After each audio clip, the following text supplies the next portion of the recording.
Assalamualaikum warahmatullahi wabarakatuh. Salam sejahtera bagi kita semua. Perkenalkan, nama saya Zainul Adhar sebagai petugas pendamping peningkatan ekonomi pertanian yang bertugas di Desa Ringinsari.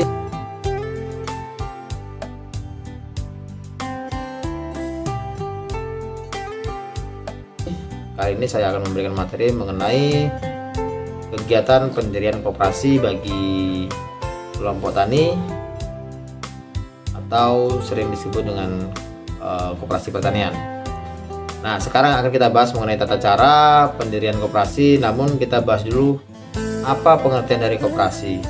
Koperasi adalah badan usaha yang pengelolaannya didasarkan pada nilai-nilai yang ada di tengah-tengah masyarakat, yaitu azas gotong royong, kekeluargaan, dan usaha bersama. Di era 80-an, koperasi memiliki peran penting di sektor pertanian dalam mewujudkan swasembada pangan di Indonesia yang konon itu diakui oleh Perserikatan Bangsa-Bangsa. Jenis koperasi yang berfungsi sebagai wadah bagi petani adalah koperasi unit desa.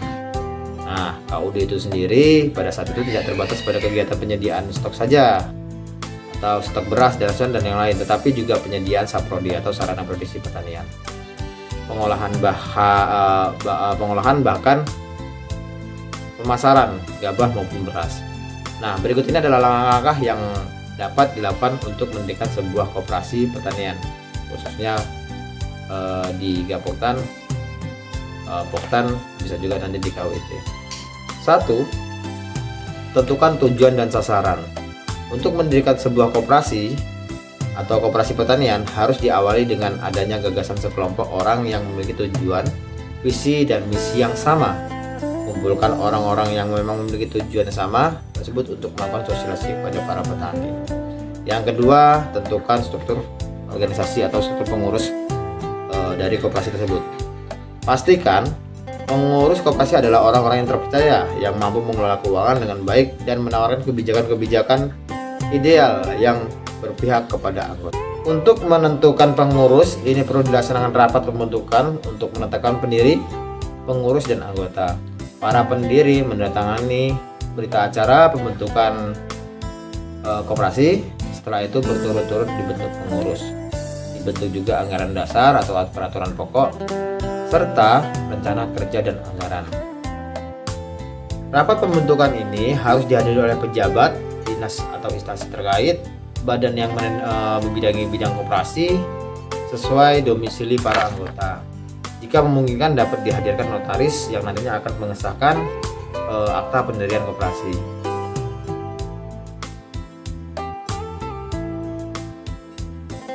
Yang ketiga, pengesahan koperasi. Setelah diadakan rapat penyusunan struktur organisasi, pengurus terpilih yang telah ditunjuk dapat melengkapi syarat-syarat administrasi sebagai berikut. Pertama, salinan akta pendirian koperasi dari notaris. Yang kedua, berita acara rapat pendirian koperasi. Yang ketiga, daftar hadir rapat pendirian koperasi. Yang keempat, KTP pendiri. Yang kelima, kuasa pendiri kepada pengurus terpilih untuk mengurus pengesahan pendirian. Yang keenam, bukti ketersediaan modal. Yang ketujuh, rencana kegiatan maksimal 3 tahun ke depan serta RAPBD koperasi. Yang kedelapan, daftar susunan pengurus dan pengawas.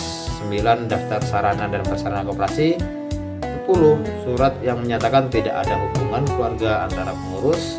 Yang 11, struktur organisasi koperasi. 12, surat status kantor koperasi dan bukti pendukung. Yang 13, dokumen pendukung lainnya sebagai undangan yang berlaku.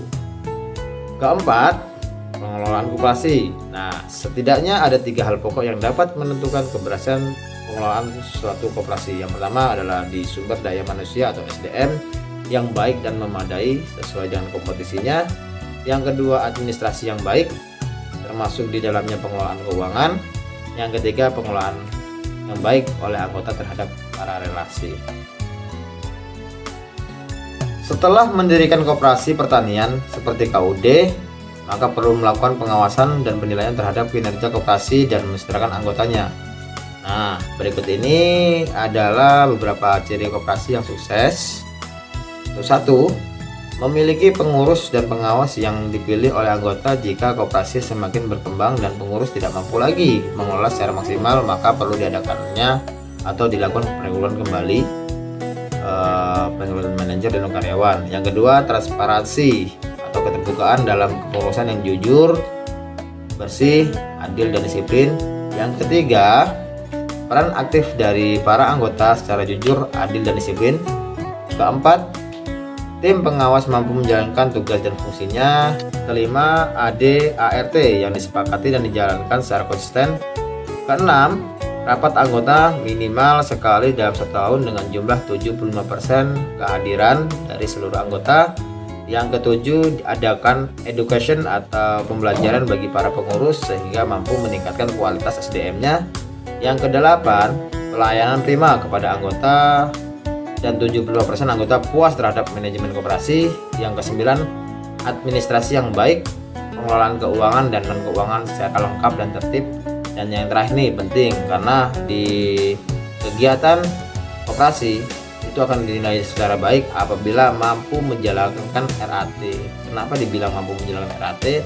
Karena di RAT itu laporan lengkap atas usaha koperasi yang dapat dipertanggungjawabkan pada saat RAT tersebut.